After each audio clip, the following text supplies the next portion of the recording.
Welcome to the Boat Galley Podcast. I'm Carolyn Shearlock, here with tips, reviews, and how-tos for your cruising adventure.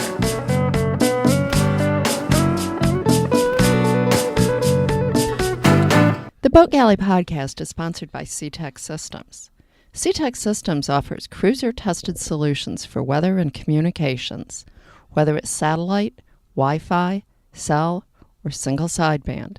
SeaTech's packages are simple and affordable. Get free shipping through July 2018 with the code GALLEY2018 at checkout. Slow down. Organizing the owner's manuals, also known as taming the paper. Our new-to-us boat came with a foot-high stack of manuals in one locker, a notebook of engine information in another, a folder of documents on a shelf, and then the seller handed me another stack that he'd brought from his house. Of course, we also had our Coast Guard documentation, Florida registration, and owner's manuals from gear we brought aboard. We were drowning in paper. On our previous boat, the former owners had created a series of notebooks with binder pockets to organize all the material. The only problem was that the binder pockets were paper and tore fairly easily with the weight of the heavier manuals. My first thought was to see if I could get similar folders, but non-tearing plastic to use in notebooks.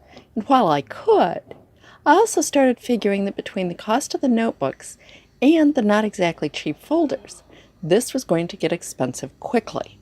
I had a lot to organize. Instead, I found heavy-duty plastic 13-pocket accordion folders at the local Dollar General store for under $4 each. They were also better since they had label tabs on them, and I could expand them far further than the binder pockets. I bought 3 of them.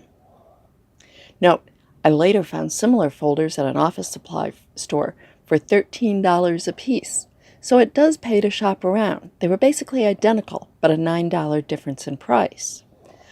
If you can't find them at a decent price otherwise, Amazon does carry them for maybe $5 a piece.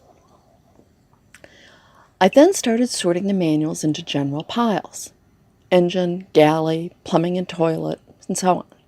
Then we delved deeper into each one, sorting by individual pieces of equipment and throwing away duplicate manuals.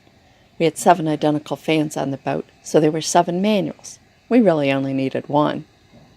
In some cases, we found manuals for gear that was no longer on the boat, such as the original engine when she'd been repowered 4 years ago. Again, we got rid of it. No need to confuse ourselves when looking something up. Then we put things into the accordion folders, labeled the tabs, and I labeled the outside of the folders with what was inside. I tried to group like items together, such as galley gear, water systems, water maker, things like that. Another one, there'd be electrical, batteries, charger, whatnot. We ended up with 6 folders, including one that has the boat documentation, state registration for the boat and the dinghy, and the insurance. They fit nicely into a storage cubby at the foot of our bed, and with all the duplicates and no longer on the boat information removed, the stack is now less than a foot high. I also put a label with the general category on what would be the exposed side, so that it was easier to just pull out the correct folder from the stack. Someday, I'll do pretty labels, but for the first effort, blue tape and a Sharpie worked. Thanks for listening. If you like the show, please be sure to subscribe in your podcast app. Just search for the Boat Galley Podcast. And reviews are always appreciated. Until next time, then. Slow down, slow down.